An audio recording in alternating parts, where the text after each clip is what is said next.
चुनाव के दौरान मैं खुलासा करना चाहता हूं कि जो हेलीकॉप्टर आतंकवादी कार्रवाइयों के लिए यूज करने के लिए खरीदे गए थे, लाए गए थे, उसको हेलीकॉप्टर को लेकर गृह मंत्री जी बंगाल में घूम रहे थे। अगर एक है, हर बार जब कश्मीर की सुरक्षा व्यवस्था जब गड़बड़ा जाती है उसको जवान जाके ठीक करते हैं, फिर स्टेट गवर्नमेंट जो चुनाव होता है फिर आती है, वो फिर उग्रवाद को बढ़ावा देती है, फिर जवान पहुंचते हैं। तो क्या जवान सिर्फ मरवाने के लिए हैं? मैं पूछना चाहता हूँ बीजापुर में क्लियरेंस क्यों नहीं लिया गया? इतने संख्या में, हजारों की संख्या में लोग मौजूद थे जो उन पे अटैक किया, तो क्यों नहीं रोड क्लियरेंस लिया गया? जो उनके इंटेलिजेंस पुट थे क्या कर रहे थे, रडार कहाँ थे, क्यों नहीं ड्रोन का इस्तेमाल? मैं मणिदेव चतुर्वेदी, रिटायर्ड DSF बनारस से। जिस तरह से कल छत्तीसगढ़ में, परसों छत्तीसगढ़ में 22 जवानों की दुखद मौत हुई है। जी हाँ, मैं कहना चाहता हूँ, मौत आप चौंक रहे होंगे। जी हाँ, paramilitary forces, BSF, CRP, ITBP, CISF, Assam rifles, RPF के जवान जब मरते हैं तो शहीद नहीं कहलाए जाते, वो जो उनको कहा था मृतक। लेकिन नेता पूरे भारतवासियों को गुमराह करने के लिए जिस तरह से फोटो पर फूल चढ़ाने तक, टीवी पर शहीद कहने तक ही सीमित है, बाकी उनको शहीद का दर्जा नहीं है। यहाँ तक कि उनको पेंशन भी नहीं है।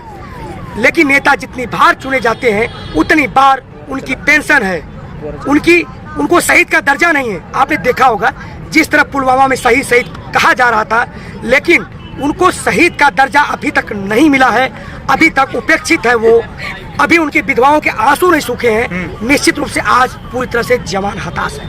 मैं कहना चाहता हूँ ये तो एक झांकी है, लेकिन मैं और कहना चाहता हूँ जिस प्रकार से राज्यसभा में आंकड़ा दिया गया कि अब एक दिन में 3 जवान मरता है। जी हाँ, एक दिन में 3 जवान। आप जोड़ सकते हैं कि एक महीने में कितने जवान मरते हैं। तो इस तरह से 90 जवान, मतलब कि जितने आतंकवादियों के मुठभेड़ में नहीं, उतने जवान आजकल आत्महत्या कर रहे हैं। अब देखेंगे कई 7,000 से लगभग ज्यादा जवानों ने एक साल में आत्महत्या किया। वहीं VRS 40,000 लोगों ने VRS के लिए आवेदन किया था। राज्यसभा में राज्य गृह मंत्री ने बयान दिया है। तो 40,000 लोगों ने, आखिरकार बात क्या हो गई है? क्या सेना में भगदड़ मची हुई है? क्या सेना में एक तरह से विद्रोह हो गया है कि जवान ही क्यों? मैं कहता हूं, पिछली बार जब गृह मंत्री, राज्य गृह मंत्री जो असम के थे, उनका एक बयान आया था कि एक जवान अपने घर से बहुत दूर रहता है, इसलिए वो अपना VRS मांगता है। मैं पूछना चाहता हूं कि उसी फोर्स में अधिकारी भी तो रहते हैं, यहाँ तक कि लोग 4 साल का वीजा लेकर बाहर जाते हैं, तो वो क्यों नहीं आत्महत्या करते हैं? क्यों नहीं ये सब घटनाएं होती हैं? बता देना चाहता हूँ 80% जो बॉर्डर पे ड्यूटी करता है वो आत्महत्या करता है। 0.001% एक अधिकारी, एक कमांडेंट से लेकर DIG तक 1%, वहीं सब इंस्पेक्टर से लेकर कमांडेंट तक कहीं 2%। तो क्या ऐसी बात है? एक ही खाना पीना, एक ही रहन सहन, एक ही सामाजिक चीजों का उनको रहन सहन होना पड़ता है, लेकिन जवान आत्महत्या क्यों कर रहा है? जवान ही क्यों स्वैच्छिक सेवानिवृत्ति ले रहा है? ये सोचने का विषय है। तो निश्चित रूप से जिस प्रकार जवानों को आज बॉर्डर पे जहाँ आतंकवादियों से लड़ रहा है, ना उनको सोने का समय है। गूगल करिए, BSF, CRP, ITBP, CISF, RPF, Assam rifles, यहाँ तक कि सेना और जो है पुलिस, अग्निशमन, होमगार्ड में बहुत से लोगों की संख्याओं की कमी है, स्ट्रेंथ पावर की कमी है। मैं कहना चाहता हूं कि अगर एक आदमी को 5 आदमी को एक बोझ उठाने के लिए 5 आदमी का मानक दिया गया है, क्या उसे 2 आदमी उठाएंगे तो उठेगा? नहीं उठेगा। उसी प्रकार से जिस प्रकार से एरिया बटा हुआ हो, चाहे वो आतंकवादी से लड़ रहे हो, चाहे बॉर्डर का एरिया हो, अगर वो 5 आदमियों के हवाले है, मानक तय किया गया है, लेकिन वहाँ 2 आदमी ड्यूटी कर रहे हैं, क्या वो सुरक्षित है?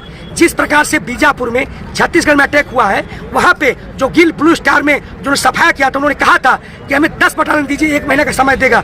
वहीं रमन सिंह ने जो छत्तीसगढ़ के मुख्यमंत्री थे, कहा आराम करो। तो जितनी संख्या में हमें मैन पावर मांगी जाती है, क्यों नहीं मिलता है? जितनी संख्या में एक कंपनी की स्ट्रेंथ मैन पावर होनी चाहिए, उसमें कटौती क्यों?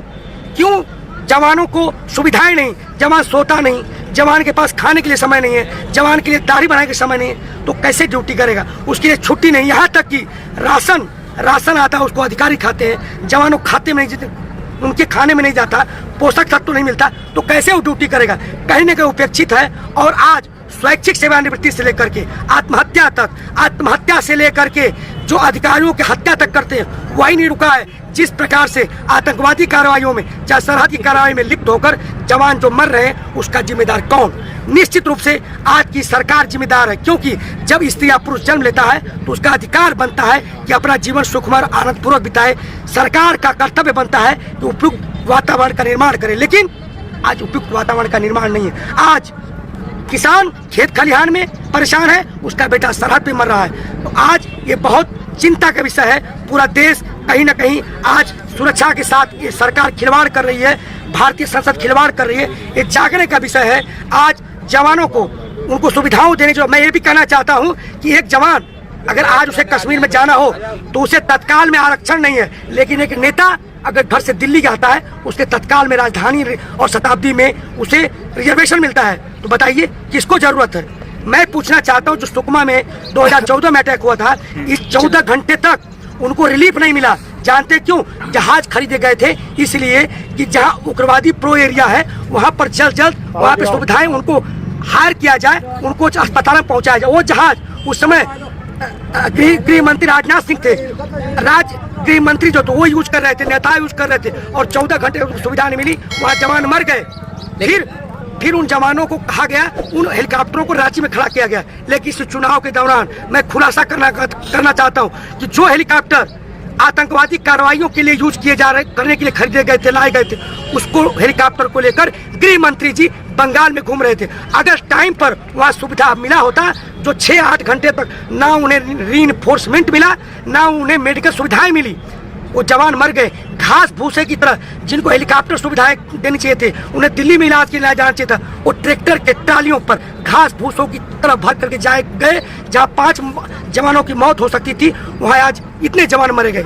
तो निश्चित रूप से ये पूरा सोचने के विषय है। कहीं ना कहीं हमें नेतागण छल रहे हैं जी। लेकिन जिस तरीके से पहले भी पुलवामा अटैक हुआ और अब भी जवानों पर हमला हुआ, कहीं ना कहीं ऐसा लग रहा था कि पुलवामा अटैक के बाद कुछ सिक्योरिटी बढ़ेगी, सुरक्षा का अभाव फिर से रहा क्या इस बार भी? जी निश्चित रूप से वर्दियां अलग हैं, मगर चेहरे का तनाव एक है, सबका एक है। हर बार जब कश्मीर की सुरक्षा व्यवस्था जब गड़बड़ा जाती है, उसको जवान जाके ठीक करते हैं। फिर स्टेट गवर्नमेंट जो चुनाव होता है फिर आती है, वो फिर उग्रवाद को बढ़ावा देती है, फिर जवान पहुंचते हैं। तो क्या जवान सिर्फ मरवाने के लिए हैं? क्यों ऐसा? जो वहाँ कल अटैक हुआ है, वहाँ पर जो हत्या LMG AK-47 एक दिन में है, सुरक्षा व्यवस्था कहाँ थी? इंटेलिजेंस कहाँ थी? क्यों नहीं ड्रोन का इस्तेमाल किया गया? क्यों नहीं रडार का इस्तेमाल किया गया? जब पहाड़ी पर वो थे तो इंटेलिजेंस क्या कर रहे थे? जब पेट्रोलिंग जाती है, कोई वहाँ से कन्वाई निकलती है, पहले क्लियर किया जाता है रास्ता। क्या रास्ता क्लियर किया गया? उसी के प्रकार पुलवामा में जो गाड़ियों को चेक करने के लिए चेक पोस्ट बनाए गए थे, वो चेक पोस्ट हटा लिए गए थे। अगर वो चेक पोस्ट नहीं हटाए जाते तो वो घटना नहीं होती। तो मैं पूछना चाहता हूँ सुप्रीम कोर्ट से कि कहाँ क्यों नहीं जांच करवा रही है? वो किसके कहने पर वहाँ से चेक पोस्ट हटाई गई? मैं पूछना चाहता हूँ बीजापुर में क्लियरेंस क्यों नहीं लिया गया? इतनी संख्या में, हजारों की संख्या में लोग मौजूद थे जो उन पे अटैक किया, तो क्यों नहीं रोड क्लियरेंस लिया गया? तो जो उनके इंटेलिजेंस पुट थे क्या कर रहे थे?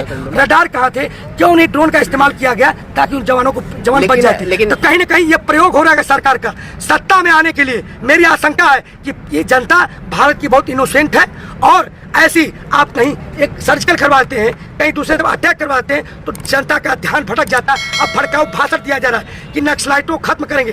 2014 से आप देखेंगे हजारों की संख्या में छत्तीसगढ़ में वहाँ पे जो सुरक्षा कर्मी मारे गए, हर बार वही बयान। मैं कहना चाहता हूँ, नक्सलाइट कौन, उनकी समस्या क्या है? क्यों नहीं डिबेट करवाते? क्योंकि उनके जो सरगना है, जो उनके मुखिया, उनसे बातचीत करें। वो शोषित है, वंचित है, उन्हें रोजगार नहीं है, खाने पीने का साधन नहीं है। आप बंदूकों से बात तो मनवा सकते हैं, लेकिन दिल नहीं जीत सकते। किसी भी समस्या का समाधान बातचीत ही है। क्यों नहीं आप उनसे बातचीत कर रहे हैं? क्यों नहीं उनकी मांगों को मान रहे हैं? मांगे क्या है? पटल पे लाइए, संसद में बहस करिए, डिबेट में लाइए। आप बंगाल चुनाव को गोदी मीडिया कवरेज करिए। क्यों नहीं नक्सलाइटों की बात कर रही है? दबाने की बात क्या है? क्या दबाने से समस्याएं खत्म हो जाएंगी? आप अगर इस तरह करेंगे तो ये मॉब लंचिंग है। अगर आप इस तरह लोकतंत्र को कुछ लोग जैसे किसानों का है, जिस प्रकार से युवाओं को, छात्रों को, तो क्या करेगा? अगर खाने को नहीं मिलेगा तो बाजार में दुकान रहेगी तो मैं लूट के खाऊंगा क्योंकि मुझे भूख लगी है, प्यास लगी है। इसी प्रकार से नक्सलाइट का जन्म हो, चाहे कहीं भी पूर्वोत्तर भारत की समस्या होगी, इस सरकार की देन है। आप पानी दीजिए, वहाँ पे सड़कें दीजिए, कम्युनिकेशन दीजिए, शिक्षा दीजिए, रोजगार दीजिए, वहाँ शहर बनेगा। शहर कभी भी उग्रवाद नहीं चाहता है, नक्सलाइट नहीं चाहता है। लेकिन आप क्या करते हैं? आप उन जनता को निश्चित रूप से बहुत पिछड़ेपन में रख के वोट की राजनीति करना चाहते हैं कि वो लोग कुछ जाने न सुने, वो वोट बैंक तुष्टिकरण की राजनीति करें, वही नक्सलाइट हो रहा। वो सबसे पिछड़ा इलाका है, वहाँ कोई भी जो है वहाँ पे कम्युनिकेशन नहीं है, उनके साधन नहीं है और ये होगा। ये कहना गलत है अमित शाह जी का, गृह मंत्री जी का हम दबा देंगे, कहीं न कहीं प्रयोग है।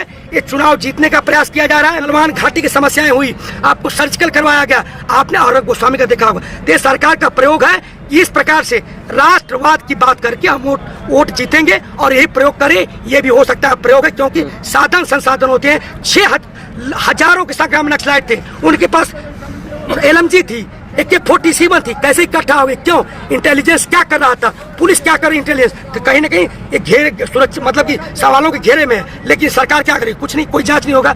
देवेंद्र सिंह का क्या हुआ, जिनको AK-47 मिली थी? अर्नब गोस्वामी को कई सम्मन गई, पत्रकार पुनिया गई, किसानों गई, दिशा रवि गिरफ्तार किया, गिरफ्तार। आज आपका दीपक चौरसिया, 500 का एक्ट लगा हुआ है, गिरफ्तार किया गया उसको। तो कहीं ना कहीं जो तलबे चाटते हैं, जो सरकार की बात करते हैं, जो सरकार जिताने की जो प्रक्रिया क्रम में रहते हैं, उनके लिए कुछ नहीं है। तो ये भी एक जांच का विषय होगा। जैसे बार बार निंदा करूंगा, नक्सलाइट खत्म कर दूंगा, क्या समस्याएं खत्म हुई? क्या तो